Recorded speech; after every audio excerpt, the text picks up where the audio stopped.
Haleluya, puji Tuhan atas kemurahan Tuhan.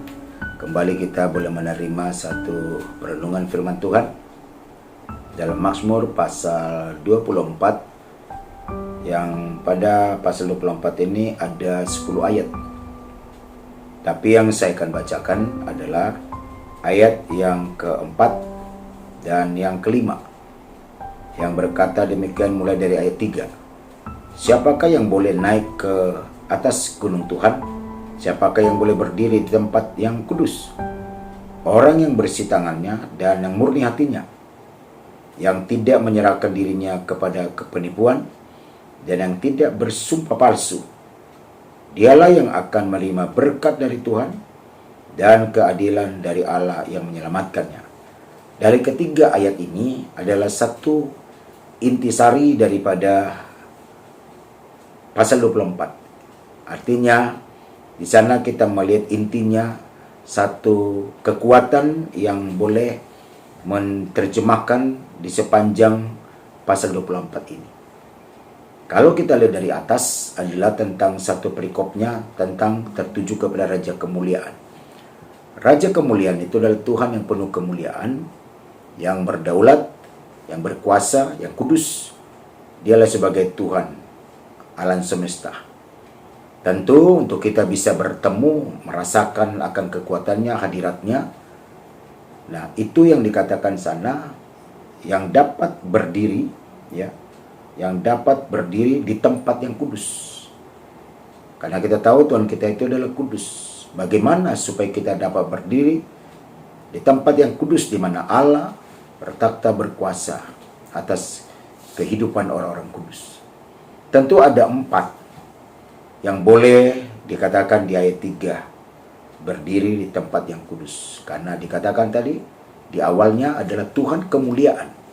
Itulah sebabnya saya mengambil satu tema, Raja Kemuliaan adalah Tuhan semesta alam yang kudus dan yang berdaulat atas kehidupan manusia. Nah, bagaimana kita supaya bisa kita mencapai untuk ada di tempat kudusnya, bertemu dengan kemuliaannya Allah yang hidup, yang berdaulat itu? Tentu ada 4. Ada 4 yang kita boleh lakukan untuk kita bisa menikmati dan berdiri di tempat yang kudus itu. Pertama adalah orang yang bersih tangannya, yaitu yang tangannya tidak melakukan kejahatan. Seperti apa yang dikatakan di dalam Roma pasal 16 ayat 19. Dikatakan di sana, supaya bijaksana terhadap apa yang baik dan yang bersih terhadap apa yang jahat. Jadi artinya tangan yang tidak melakukan satu kejahatan.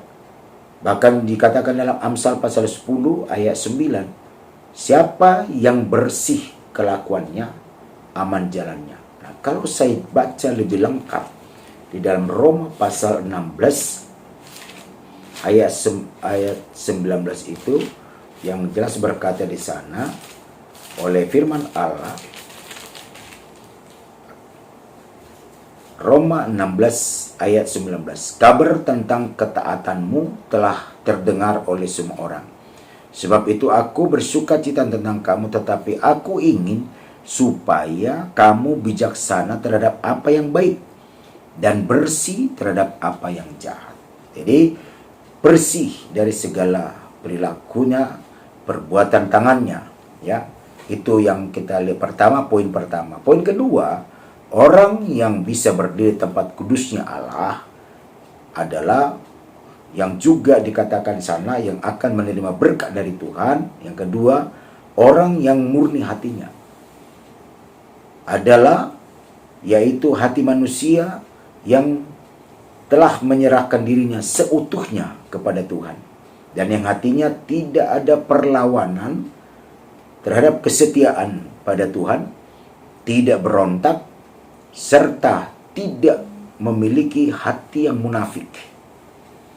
Jadi kelihatan seperti baik, padahal tersimpan di hati hal-hal yang jahat. Nah, itulah sebabnya maka dikatakan di dalam Amsal pasal 4 ayat 23, jagalah hatimu. Jadi hati ini sentral. Yesus pernah berkata hati itu adalah sentral, ya.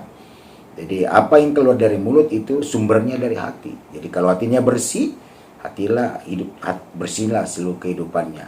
Nah, itu sebabnya Amsal pasal 4:23, jagalah hatimu dengan segala kewaspadaan, karena dari situlah terpancar kehidupan. Jadi hati ini perlu dijaga. Bagaimana menjaga? Tentu lewat firman Tuhan, lewat kekuatan kuasa Roh Kudus. Sehingga Tuhan Yesus pernah sampaikan dalam Matius pasal 5 ayat 8, berbahagialah orang yang suci hatinya, karena mereka akan melihat Allah. Jadi mau kalau bertemu dengan kekuatan hadirat Allah, bertemu dengan Allah, maka mulailah dari hati yang suci. Itulah sebabnya hati yang murni adalah hati yang suci, yang telah menyerahkan dirinya seutuhnya kepada Allah, yang tidak ada perlawanan terhadap kesetiaan akan firman Tuhan. Nah, itu yang kedua. Yang ketiga tadi adalah orang yang tidak menyerahkan dirinya pada penipuan. Jadi orang yang tidak menyerahkan dirinya pada penipuan. Banyak hal orang untuk berbuat hal-hal yang untuk membuat kesenangan sendiri, kenikmatan sendiri dengan cara-cara menipu, ya. Nah, itulah sebabnya dikatakan oleh Amsal pasal 20 ayat 17 dalam terjemahan bahasa Indonesia sehari-hari, harta hasil tipuan. Nah, ini dia. Harta hasil tipuan mula-mulanya lezat rasanya, tetapi kemudian terasa seperti kerikil belaka. Manis kadang-kadang hasil dari penipuan, tapi ujungnya, nah itu akhirnya, nah seperti tahu Bapak Ibu Saudara, kerikil yang tidak mengenakan, ya. Sehingga dikatakan oleh Paulus kepada orang-orang Korintus dalam 1 Korintus pasal 6 ayat 9, jangan sesat. Coba diawali satu kalimat, jangan sesat, orang cabul, penyembah berhala, orang berzina, banci, orang pemburi, nah dikatakan sana, dan penipu. Penipu dikatakan tidak akan mendapat bagian dalam kerajaan Allah.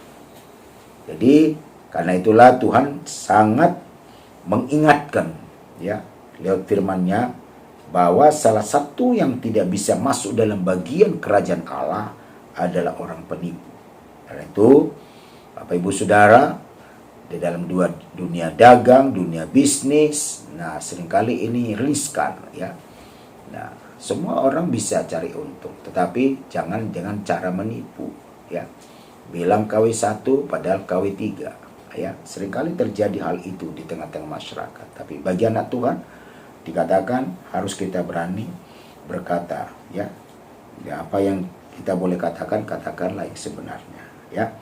Jadi itu yang ketiga. Yang keempat adalah orang yang tidak bersumpah palsu. Orang yang tidak bersumpah palsu artinya yaitu yang berani, yaitu orang bersumpah palsu itu orang tidak berani menyatakan kebenaran, ya. Jadi orang bersumpah palsu itu yang tidak berani menyatakan kebenaran. Dia harus berani mengatakan kebenaran. Jadi orang yang mendapat berkat, yang berdiri di tempat kudus keempat, orang yang tidak bersumpah palsu, artinya berani menyatakan kebenaran, ya. Berani menyatakan kebenaran. Seperti apa dikatakan oleh Zakaria pasal 8 ayat 17, janganlah merancang kejahatan dalam hatimu seorang terhadap yang lain, dan janganlah mencintai sumpah palsu. Nah, jadi jangan mencintai sumpah palsu, sebab semuanya itu dibenci Tuhan. Demikian firman Tuhan. Jadi seringkali orang bersumpah palsu atau berkata-kata atau bersaksi, ya. Bersaksi, bersumpah itu sama. Bersumpah palsu, bersaksi palsu, ya, itu sama. Jadi dalam arti sumpah palsu itu saksi palsu. Nah, orang yang bersaksi palsu, orang bersumpah palsu, orang yang tidak berani menyatakan kebenaran, nah Alkitab katakan itu dibenci oleh Tuhan. Bahkan di dalam Mazmur 24 tadi dikatakan adalah orang yang tidak bersumpah palsu, ya, orang tidak bersumpah palsu. Nah, orang inilah yang berhak berdiri di tempat kudusnya Allah, ya. baru orang ini juga yang dikatakan sana yang akan menerima berkat.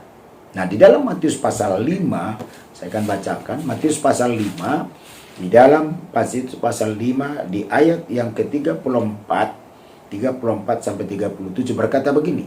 Tetapi aku berkata kepadamu, itu Yesus berkata kepada kita di Alkitab ini, khotbah Yesus ya pada pasal 5. Janganlah sekali-sekali bersumpah baik demi langit, karena langit adalah takhta Allah, maupun demi bumi, karena bumi adalah tumpuan kakinya, ataupun demi Yerusalem, karena Yerusalem adalah ibu kota Raja besar. Jangan juga engkau bersumpah demi kepalamu, karena engkau tidak berkuasa memutihkan atau menghitamkan selai rambut pun. Jika iya, hendaklah kamu katakan iya. Jika tidak, hendaklah kamu katakan tidak. Apa yang lebih daripada itu berasal dari si jahat. Jadi, orang bersumpah palsu itu adalah berasal dari si jahat. Nah, jadi kita tidak mau hidup kita dikatakan berasal dari si jahat. Sehingga kalau kita melihat di Mazmur pasal 24 ini, ya Mazmur 24 ini, dapatlah kita simpulkan dengan cepat saja bahwa orang yang berhak untuk berdiri atau yang dapat berdiri di tempat kudusnya Allah, dan orang-orang juga yang dikatakan pada ayat yang kelima, yang menerima berkat dari Tuhan dan keadilan dari Allah yang menyelamatkan dia adalah yang pertama tadi, orang bersih hatinya. Yang kedua, orang yang murni hatinya. Bersih tangannya, yang tidak melakukan kejahatan lewat tangannya, membunuh, merampok, dan sebagainya. Ya, yang murni hatinya, artinya hatinya yang tidak menyerahkan kepada hal-hal yang najis. Jadi hatinya suci, ya, hatinya suci, yang penuh hatinya menyerahkan pada Tuhan, yang tidak suka berontak, yang tidak suka juga kemunafikan. Nah, lalu yang ketiga, yaitu orang yang tidak menyerahkan dirinya pada penipuan. Jadi itu kita sudah dapat ayatnya tadi. Dijauhkan segala penipuan, menipu dengan cara apapun. Nah, asal namanya menipu artinya tidak mau berkata jujur, ya. Tidak mau berkata jujur, itu penipuan. Nah, yang keempat tadi sumpah palsu, ya. Jadi sumpah palsu kita sudah lihat dibenci oleh Tuhan, ya. Dibenci oleh Tuhan. Karena itulah mari, dan dikatakan sana, mereka inilah, ya. Mereka inilah yang dikatakan untuk boleh berdiri di tempat kudusnya Allah dan menerima berkat Tuhan. Inilah poin 4 ini yang kita boleh terima menjadi satu perenungan hari ini. Biarlah kiranya Roh Kudus memberikan pemahaman lebih dalam agar kita memahami arti kebenaran firman Tuhan dan menjadi berkat bagi Bapak, Ibu, Saudara, dan saya dan kita semua yang mau menerima melakukan firman ini, supaya itulah mendapat satu kebahagiaan. Puji Tuhan, kiranya Roh Kudus menolong saudara dan saya melindungi hari ini dan seterusnya. Kasih setia Tuhan menyertai kita. Haleluya.